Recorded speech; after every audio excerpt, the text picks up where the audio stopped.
ललिता निवास जग्गा प्रकरणमा 4 पूर्व सचिव सहित 406 जना विरुद्ध पक्राउ पर्ची जारी। ललिता निवास हिनामिनामा संलग्न सबैलाई कारबाहीको दायरामा ल्याई छाड्छु भन्दै गृहमन्त्री नारायण काजी श्रेष्ठको चेतावनी। कोशी प्रदेश सरकार निर्माणमा सभामुखको संलग्नता बारे शेखर कोइरालाले फेरि जनाए आपत्ति। प्रधानमन्त्री प्रचण्डको अभिव्यक्तिमा पनि जनाए आपत्ति। राष्ट्रिय सभाको बैठकमा आज पनि नेकपा एमालेले अवरोध गर्यो। 24 गते बस्ने गरी बैठक स्थगित। प्रधानमन्त्रीको राजीनामा माग गर्दै एमालेले मच्चायो निकै ठुलो राष्ट्रिय सभामा हंगामा।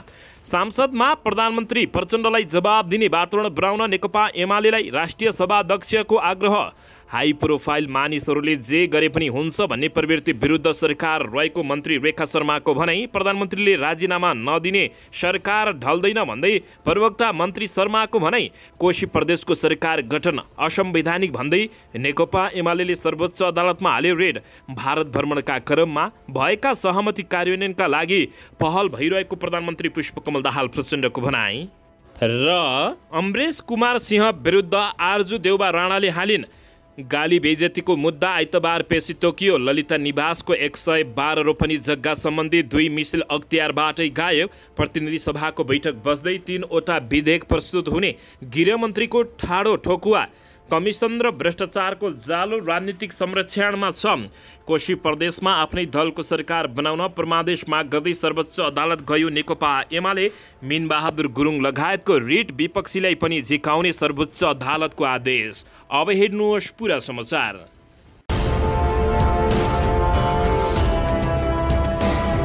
दर्शकबिन नमस्कार, तपाईहरू यति बेला युवा नेपाली युट्युब च्यानल हेर्दै हुनुहुन्छ। दर्शकबिन यदि हाम्रो च्यानल युवा नेपालीसँग जे पनि सब्स्क्राइब गरेर जोडिनु भएको छैन भने सब्स्क्राइब गरी जोडिनुहोला, साथै सँगै रहेको बेल आइकनलाई दबाउन पनि नभुल्नुहोला।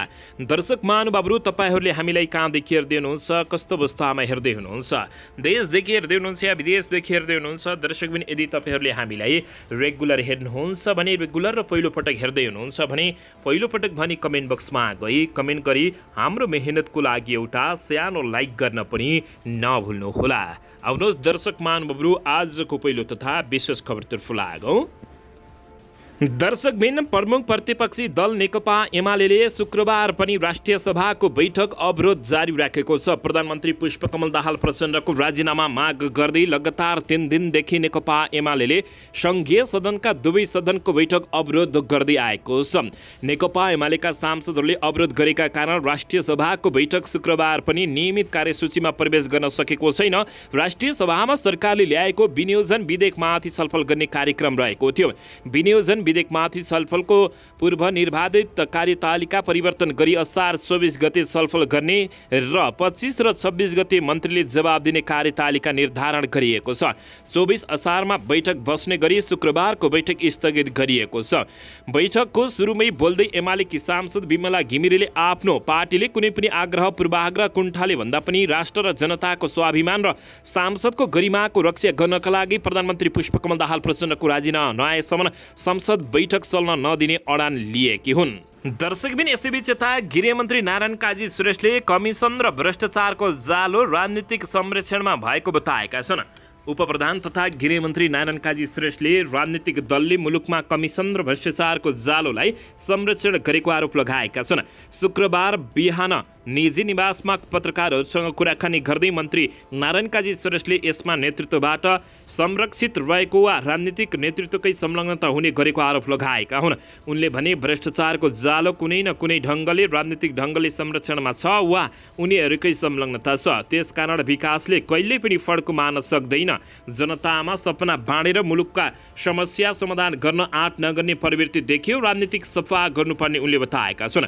सुशासन र समृद्धिको अभियानका लागि कडा कदम नचाली नहुने अवस्था आएपछि आफूले समय समयमा समाधान गर्न आँट गरेको उनको भनाइरहेको छ। गृहमन्त्री नारायण काजी श्रेष्ठले भने लोकतन्त्रको यात्राले फड्को मार्न नसक्नुको कारण भ्रष्टाचार र कमिसन हो। देश धेरै जर्जर भएको छ। यसलाई प्रभावकारी ढङ्गले नियन्त्रण गर्न सकेनौँ भने युगान्तकारी परिवर्तनपछि यस्तो जस्तो भयो त्यस्तै रहने खतरा छ। यति ठुलो राजनीतिक परिवर्तनपछि पनि युवाहरू विदेश हुनु गम्भीर प्रश्न भएको उनले बताएका छन्। युगान्तकारी राजनीतिक परिवर्तनपछि त्यही अनुरूप नेपाली जनताको जीवन स्तर नफेरिनु दुःखद भएको उनको तर्क रहेको छ। राजनीतिक परिवर्तनले निर्देशन गरी अनुसार सामाजिक आर्थिक परिवर्तन हुनुपर्नेमा त्यसो हुन नसकेको गृहमन्त्री नारायण काजी श्रेष्ठको गुनासो रहेको छ। भ्रष्टाचार कमिसनको जालो तोड्ने अभियान स्वरूप आफूले गृहमन्त्री भएकै दिन सुराकी खर्च कटौती गर्ने निर्णय गरेको गृहमन्त्री नारायण काजी श्रेष्ठले बताएका छन्। सुराकी खर्च गर्नै पर्ने भए पनि कहीँ न कहीँ क्रस चेक हुन पर्ने उनले बताएका छन्। उनले भने देशमा राजनीतिक सांस्कृतिक नै यस्तो छ कि कसैले सही काममा लगानी गरे पनि त्यो सही काममै प्रयोग हुन्छ भन्ने विश्वास नै गर्न सकिँदैन, नारायण काजी श्रेष्ठले बताएका हुन्। दर्शकबिन यसैबीच यता कोशी प्रदेशको सरकार गठन असंवैधानिक भन्दै नेकपा एमाले सर्वोच्च अदालतमा पुगेको छ। कोशी प्रदेशको नवनिर्मित सरकार गठनको प्रक्रिया असंवैधानिक भएको भन्दै नेकपा एमाले सर्वोच्च अदालतमा पुगेको छ। सभामुखको समेत हस्ताक्षर जोडेर सरकारले आवश्यक पर्ने बहुमत देखाएर सरकार बनाइएपछि नेकपा एमाले अदालतको ढोका ढकढकाएको बताइएको छ।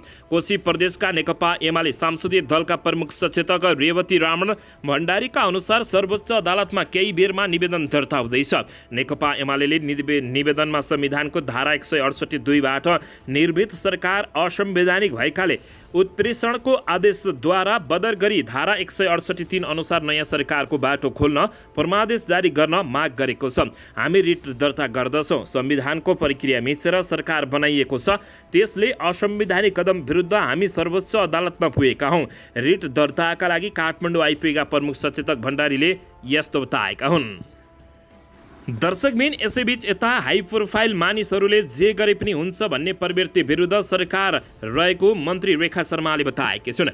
सूचना सञ्चार तथा प्राविधि मन्त्री रेखा शर्माले सरकार हाई प्रोफाइलका मानिसहरूले जे गरे पनि हुन्छ भन्ने प्रवृत्ति विरुद्धको रहेको बताएकी हुन्। शुक्रबार काठमाडौँमा आयोजित नेकपा एमालेद्वारा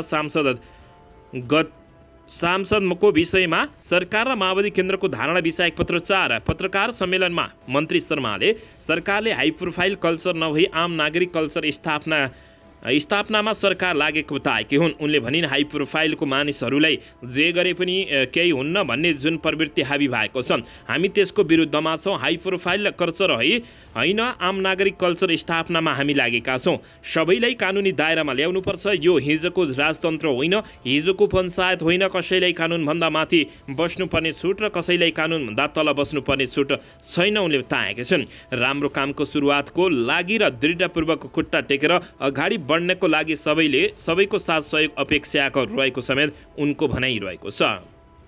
दर्शकबिन यसैबीच आउनुहोस् अर्को समाचारतर्फ लागौँ। बालुवाटार स्थित ललिता निवास जग्गा हिनामिना प्रकरणमा संलग्न भएको आरोपमा 4 पूर्व सचिव सहित 406 जना विरुद्ध पक्राउ पर्ची जारी भएको छ।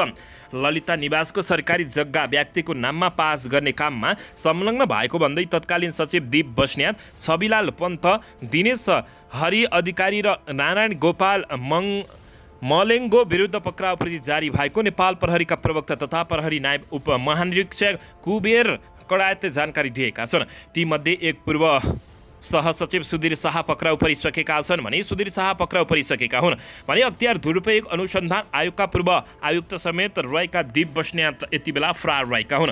प्रहरीले ललिता निवास प्रकरणमा पछिल्लो समय 9 जनालाई पक्राउ गरेको छ। केन्द्रीय अनुसन्धान ब्युरो CIBले प्रकरणमा 406 जनालाई प्रतिवादी बनाएर प्रतिवेदन बुझाएको छ, जसमध्ये केही पक्राउ परिसकेका छन् भने अन्यको खोजी भइरहेको छ र अनुसन्धान अगाडि बढाइरहेको CIBले जानकारी दिएको छ। 2049 सालदेखि 2069 सालको अवधिमा ललिता निवासको 143 रोपनी भन्दा बढी जग्गा हिनामिना भएको थियो। हिनामिनामा तत्कालीन प्रधानमन्त्री मन्त्रीका साथै सम्बन्धित मन्त्रालय, गुटी संस्था र मालपोत कार्यालयका कर्मचारीहरू समेत मुसिएका छन्। अहिले नेपाल प्रहरीको केन्द्रीय अनुसन्धान ब्युरो CIBले कृत्य र सङ्गठित अपराधहरूका दफा लगाएर अनुसन्धान गरिरहेको जानकारी प्राप्त भएको छ। ललिता निवास हिनामिनामा संलग्न सबैलाई कारवाहीको दायरामा ल्याउने गृहमन्त्री नारायण काजी श्रेष्ठले घोषणा गरेका छन्। दर्शक महानुभावहरू, यसैबीच यता कोशी सरकार निर्माणमा सभामुखको संलग्नताबारे शेखर कोइरालाले फेरि आपत्ति जनाएका छन्। प्रचण्डको अभिव्यक्तिमाथि पनि प्रश्न उठाएका हुन्। नेपाली काङ्ग्रेसका नेता एवं केन्द्रीय सदस्य डाक्टर शेखर कोइरालाले सभामुख बाबुराम गौतमले कोशी प्रदेश सरकारको गठन गर्न स्वतन्त्र सांसदका रूपमा राजनीतिक दलसँग गरेको हस्ताक्षरले भविष्यसम्म असर पार्ने समेत बताएका हुन्।